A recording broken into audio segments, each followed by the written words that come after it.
Here is a quick tour of using the GVG110 controller with an ATEM and using the Telnet connections and all the different or various functions that you can use with the Telnet.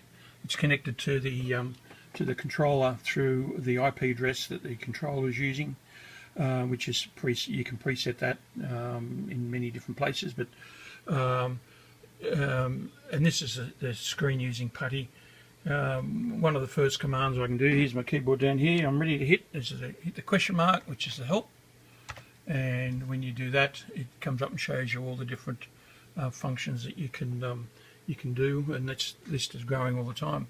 That's just a single keystroke thing.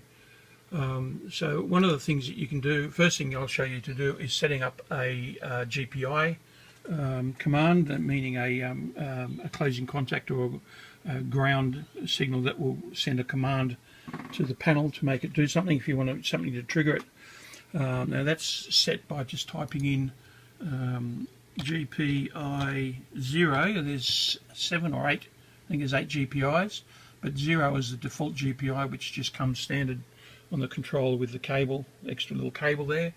And it's by typing in GPI 0, and I'm going to type in a command of 67, which you can get off the command list that I supply. That command list 67 will show that it's an auto trans, which is probably one of the most common ones. So by typing in GPI 0, so GPI 0 is going to do a 67 trigger. When doing so, you'll see that it actually shows you the list of all the GPIs. And here I've got a clip lead ready to go. So if I just come back here, I'm going to try and reach out and do this. If I come back out here and I hit the ground of contact, there it is doing a auto trans. And you hit it again. I'll show you up here. Oh, key bouncing because there's no good contact. There it is. So it's just a single contact closure. If I do it properly, there it is there. I'll just hold it on, take my finger off. That's the way a contact closure works. So you can program all the various GPIs. If I just show you the screen here now and just type in G. Oh, sorry, just GPI.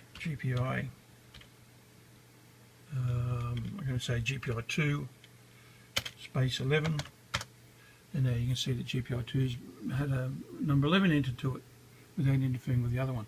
Also notice that every time you hit an input button on the switcher, here I'm switching here, it also shows you on the Telnet connection what you're doing, so you can just be sure that you've got everything set up right.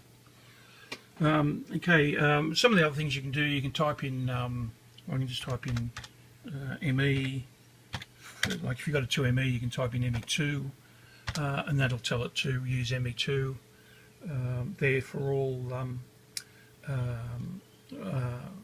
your effects and wipes and stuff like that, or you can use ME1, which is the default. You can just go. You can hit the N button.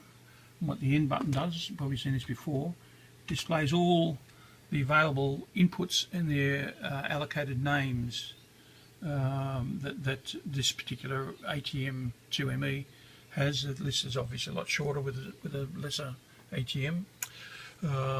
Some of the other things you can do all your deck setups when you're running the serial optional serial interface and you're running 2 decks on here. You can use it to change the deck settings. If you just type in the letter D, it actually shows you the current deck configuration. And here you can see it says deck 1. I can't see that, I don't know if it's focusing on it. Deck 1 is a hyper deck.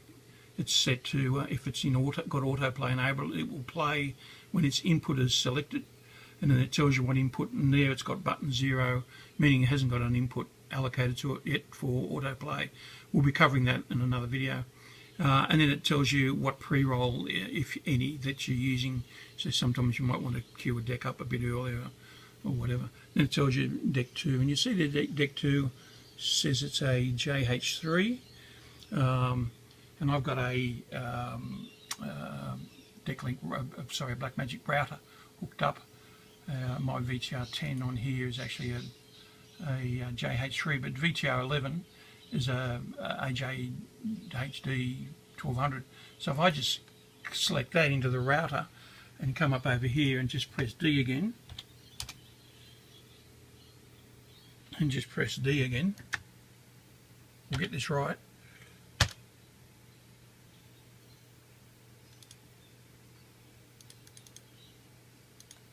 So if I select none, it'll come up and say deck's none. There's no deck. Oh, too close, because I've selected it as being no input at the moment. So if I now change that to VTR11 and come up over here, D for deck, you'll see now that it says AJHD 1200 blah blah blah blah, and again there's nothing been set up on that. So I've shown you in another video how you can type in cue points. Here, for instance, we're looking at the deck and there's no cue points because none of the lights up here are flashing. But if we just type in, say, deck 1, cue register 1, and if I type in a number 10, there's a good 10-hour number there, and I do that there, it now shows you the all the registers. Again, we showed this before, and then you'll now notice that there's a light flashing on that deck's cue number 1. You can also set still points, so each cue register can have a still, so that if it's in autoplay, it will freeze it so it doesn't roll over into dead tape or old tape, or I mean, probably all right for a hyperdeck because it just freeze. But so here I can type in deck 1 space still 1, and I can type in 10:00:02:00, and there's the number there. And you can actually queue to that number by pressing Q when it's already queued. Anyhow, we talked about that before. I'm trying to hurry through here. You can also set the deck pre-roll. I normally run decks in 0 pre-roll because all my decks kind of play instantaneously. But you can do that by typing, say, deck 1, so it's deck 1 or deck 2, PR for pre-roll, and then I can type in, say, 5 for frames. They're all frames. So I enter that, and now you'll see that it actually says down here the pre-roll is now set to 5 frames. When there's a the maximum frames you can go is 255, which in PAL land's 10 seconds, and it's about 8 seconds in NTSC land. You can hit any time. You can hit D to get your status. You might notice now that there's these asterisks up against the queue numbers of deck 1. What that means is that if you enter a number, you can see that number there was 10. It was 10 exactly, but now it's actually 5 frames less. So it actually shows you the real queue number that we'll go to, taking in the pre-roll into account. That asterisk just lets you know that that number is now adjusted for the pre-roll. But the pre-rolls never affect the still points. They always stay the same. Now the next thing is that we can set up auto plays to be either when its cross point is selected, which we can do using another command. We can tell it to auto play when that cross point is selected, or you can tell it to auto vary play. And the way you do that is you just type in the deck number, again deck 1, and I just want to say I want it to vary play. There's a V on input 1, say, and that means that whenever input 1 is selected and autoplay is enabled on the panel, which is done by using that key combination. If I can do it two-handed. No, I can't do it two-handed. One-handed. Hang on. Maybe I have to change hands. There you go.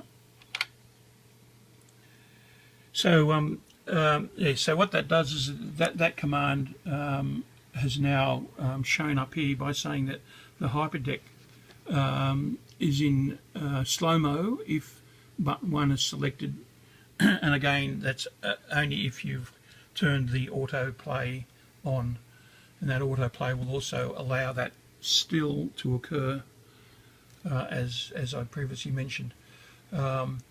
Now the autoplay, the standard, I don't just call that a normal autoplay, occurs, it actually happens from the tally that comes back from the switcher, so that you can actually hit the play button on the, you can hit the input button here on the actual switcher, you get the right one first, and if you've got it enabled over here, it will play the deck, so you don't actually even have to roll it from here.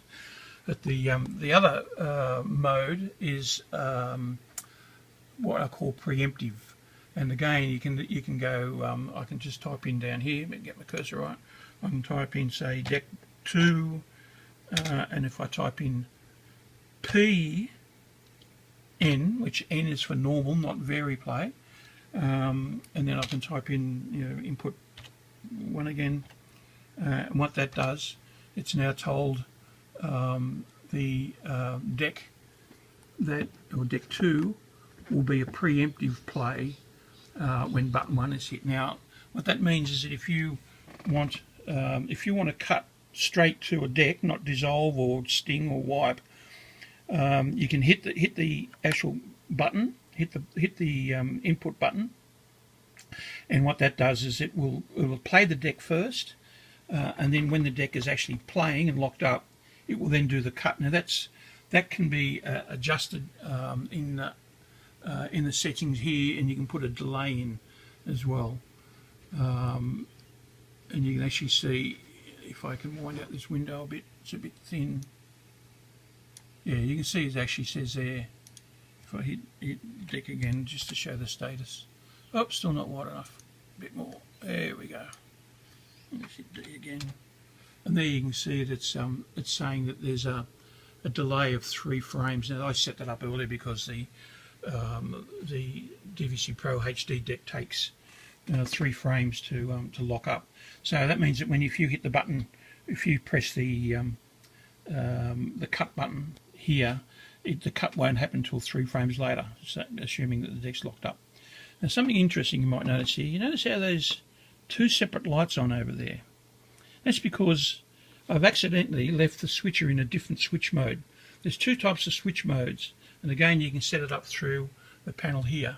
If you just type in SM1, that's the switcher mode, goes into the normal mode, and the normal mode is when you press an input button and it will select an input. And then if you use the, I can't show you because my fingers aren't long enough, but if you use the shift button, I could probably do it with these buttons here, stretch out far enough, shift, it's put it into inputs 11 to 20, and the flashing LED means that it's actually not input 8, it's actually input 18. And then of course any time you can go back. And the same thing applies to the preview row. Now that was discussed a long time ago, but in here there's a the ability to switch this over to a different type of switcher mode, which I'm going to type in, it's SM or switcher mode 2.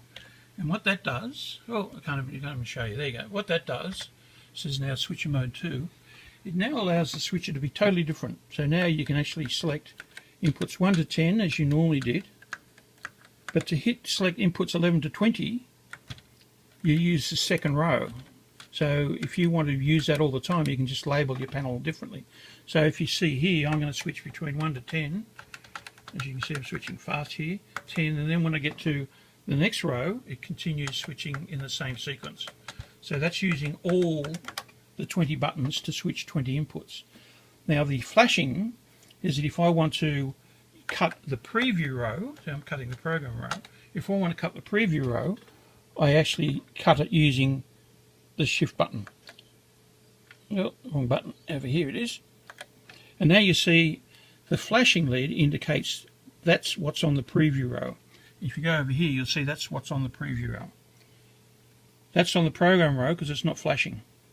Well, it is a little bit, but that's only because there's a current draw. But anyhow, but that's definitely flashing. So that's the preview row, and that's what's on the program row. And of course, at any time you can switch to your program row, and it won't change that. But if all of a sudden, if I switch that on the program row, it still flashes, but there's no other lights on. So that kind of means that both the program row and the preview row have exactly the same input selected when there's only one button on. So you can just go to any other button and cut away. I've gone way too long again. So I can just always put that back to normal by just typing in SM1, switch mode 1, and now it's back to normal.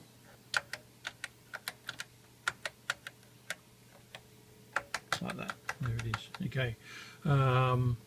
I just thought I wasn't going to cover that then, but because it was flashing, I thought you might be a bit confused. But that was the reason why. It was deliberate. Now the next thing, I'm just going back to deck commands. You can do a whole lot of batch entering of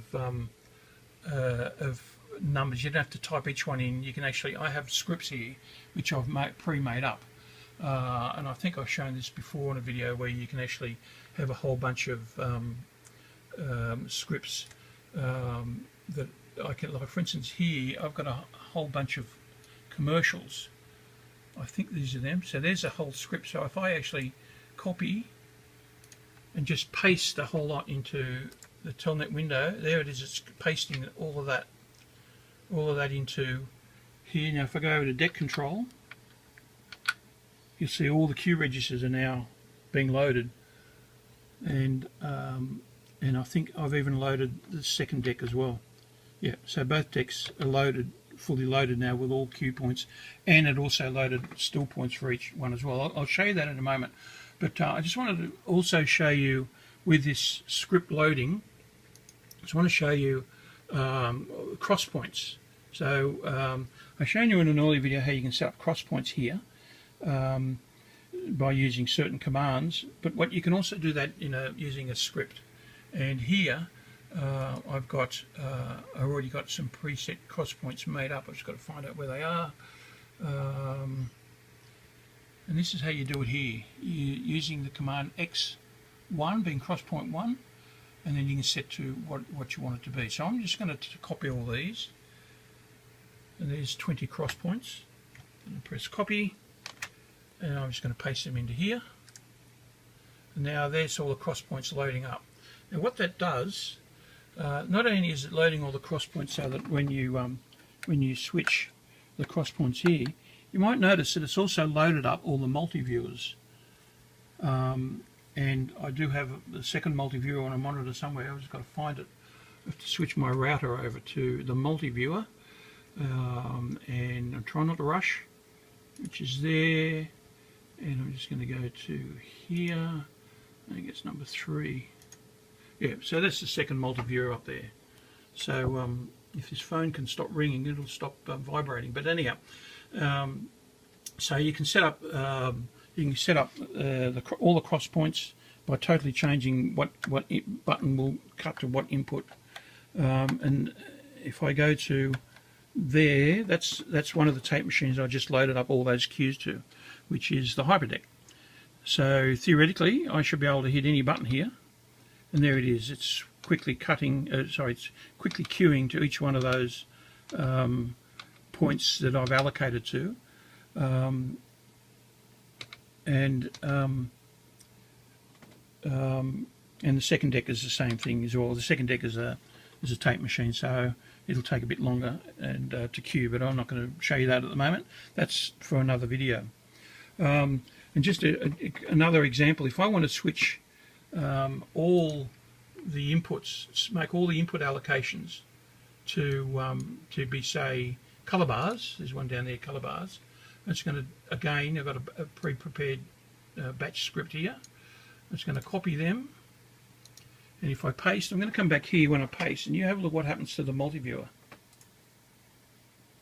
See, it's actually changed all the multiviewers as well as changing all the current allocated inputs it's also changed, and you see it's not going to change anything now because it's all the one input.